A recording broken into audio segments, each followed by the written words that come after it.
Good day from OG Benchmarks. In this video, I'm going to share some thoughts about the best low-profile GPUs that you might use in a small form factor OEM system. Let me set some ground rules for this video.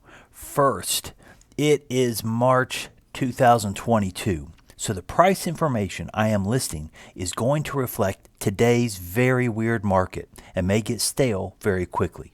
Second, I am assuming that you have or are considering purchasing a small form factor system. If you have a case that can accept a standard height GPU, then you should not restrict yourself to the low profile choices that I mentioned in this video. Standard height cards have more and better options when it comes to price performance. Third, I am assuming that you are most interested in gaming at 1080p, although my advice will still hold if you're planning on 900p or 720p. If you don't like these ground rules, then please watch anyway. I just want to manage everyone's expectations. There are many options for low-profile GPUs out there, but I'm only going to discuss the following cards. Those cards are the RX 550, same as the RX 640, the Quadro P1000, the Radeon Pro WX 4100, as well as the 3200, the RX 560, the Quadro T600, the GTX 1050 Ti, the Quadro T1000, and the GTX 1650. What makes these 9 cards so special? Well, it's size, memory, and features. They are all available in a low profile format. They all have models with at least 4 gigabytes of RAM. They are all fully enabled with DirectX 12. I consider those to be the minimum criteria for a low-end 1080p build that you might want to keep around for at least a year or two. I admit that there are plenty of great games that do not require DirectX 12 or 4 gigs of RAM, but even Fortnite at 1080p can require at least 2 gigs of RAM on the GPU. Alright, here is a big table with all 9 GPUs in the first column. The next column shows the performance of the card relative to the GTX 750 Ti according to Tech PowerUp. Sure, the 750 Ti is a bit of an arbitrary choice, but it's available as a low-profile card. Many people have often used it in the past in small form factor cases, and it is starting to show its age. The 9 GPUs are listed roughly in order of ranked performance. You might wonder why I included the RX 550 in this list if it can't beat a 750 Ti. Well, it's because the RX 550, unlike the 750 Ti, does have 4 gigs of RAM and is fully compatible with DirectX 12. The next 3 columns have colored dots. These dots show how Tech PowerUp predicts each card will perform in gaming at different resolutions. As you can see, all the cards get the green light for 720p and 900p gaming. For 1080p, the results are more mixed. They can all do it, but the performance will vary based on which card you get.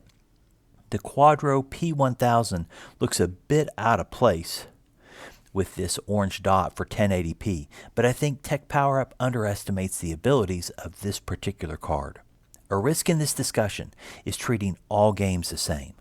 The RX 550 can definitely play Fortnite at 1080p, even at some higher settings, but Fortnite puts more stress on the CPU. The RX 550 will likely struggle with a game like The Witcher 3, which is more GPU intensive. So performance will vary based on the demands of the particular game. Finally, the last column shows cost. How did I come up with these costs? These figures are based on eBay prices. I took the 5 lowest priced sold listings from eBay and only included sellers with a feedback of at least 100 and averaged those 5 prices. So these prices, while repeatable, are more aggressively on the low end. All the listings were for low-profile GPUs, but I admit that some of the low-profile cards had standard-size brackets on them. You can normally get a low-profile bracket for $5 to $10. I collected these prices during the second week of March in 2022. Hopefully the prices have only gone down since then, but who knows. Note that the prices do roughly parallel the performance figures, except that the Quadro T600 and T1000, both newer releases, do carry a decent premium. All right, let's look at these 9 GPUs relative to various Intel CPUs. Okay, there is actually a lot of information in this table. To the far left, we have our GPUs listed. Across the top, we have different generations of Core i7 CPUs, from the first generation Nehalem all the way to Coffee Lake Refresh with the i7-9700. These are all 4-core 8-thread CPUs until you get to the last two. The second to last is 6-core 12-thread. The last one is 8-core 8-thread. None of these are K SKUs. These i7s are just the base vanilla i7 for each generation. In the middle are correlations between the GPUs and CPUs. The numbers in the grid are from PC Build's bottleneck calculator and relate to the percent to which either the CPU or GPU is the source of the bottleneck, if any.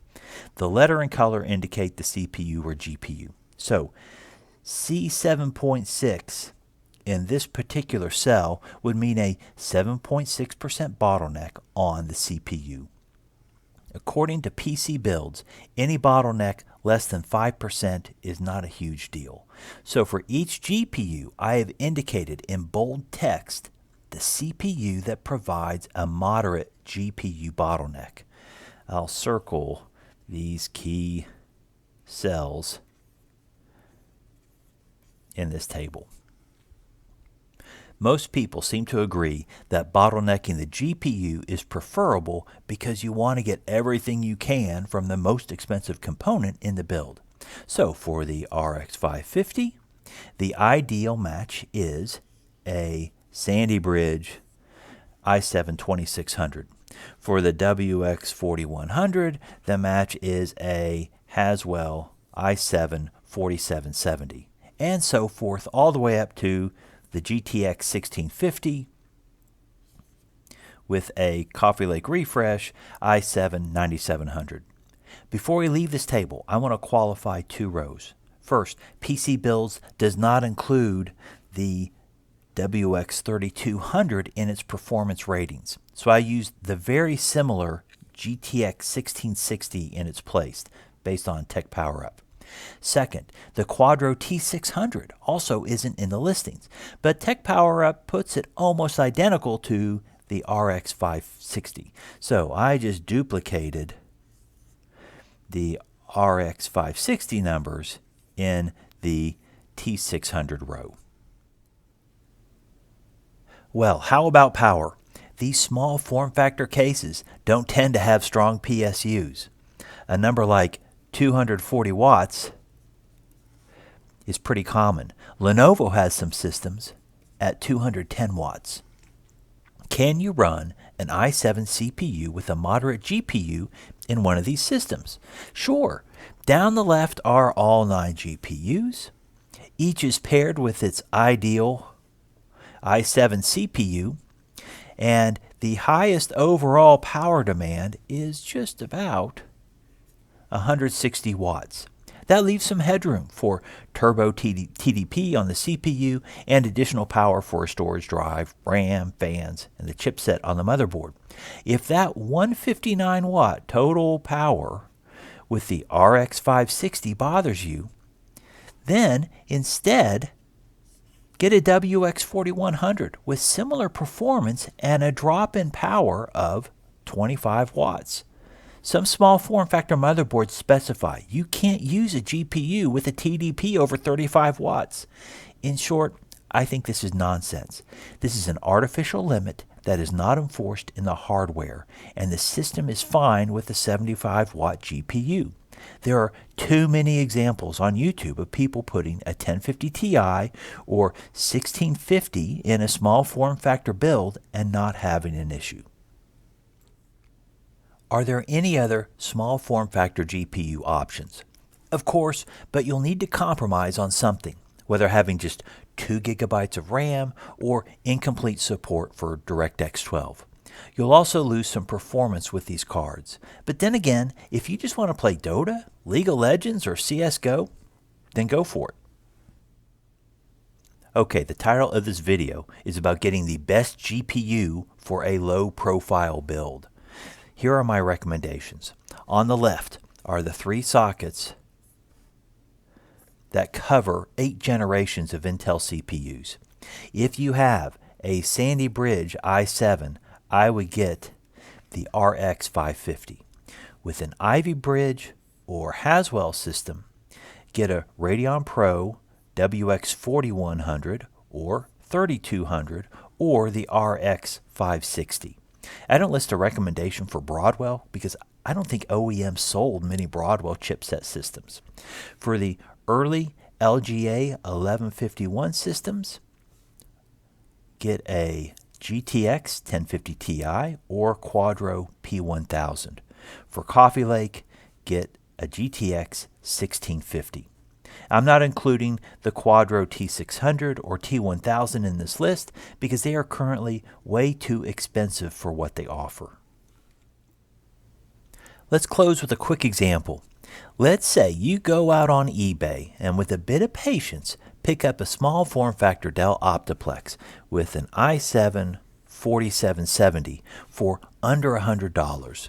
That will certainly get you the case, motherboard, CPU cooler, PSU, some RAM, probably not 16 gigs, and either a slow high-density drive or 2 small SSD. You could pair that system with an appropriate GPU, something like a WX 4100 or RX 560 for about $150. That gives you $50 or more to help out the storage or RAM situation. You then have a decent gaming PC that can handle many, but not all, of today's games at some degree of 1080p. Furthermore, the system should hang in there for a couple years. That's not bad. You could get a better GPU for even more performance, but if you're buying a small form factor OEM system, then budget is likely tight, and I don't want to throw around $50 or $100 and act like it's no big deal. That's my take on getting a small form factor gaming PC and GPU in today's market in March 2022. Of course, the market changes, so adjust your expectations accordingly. As always, please like, subscribe, or leave a comment or question. Take care.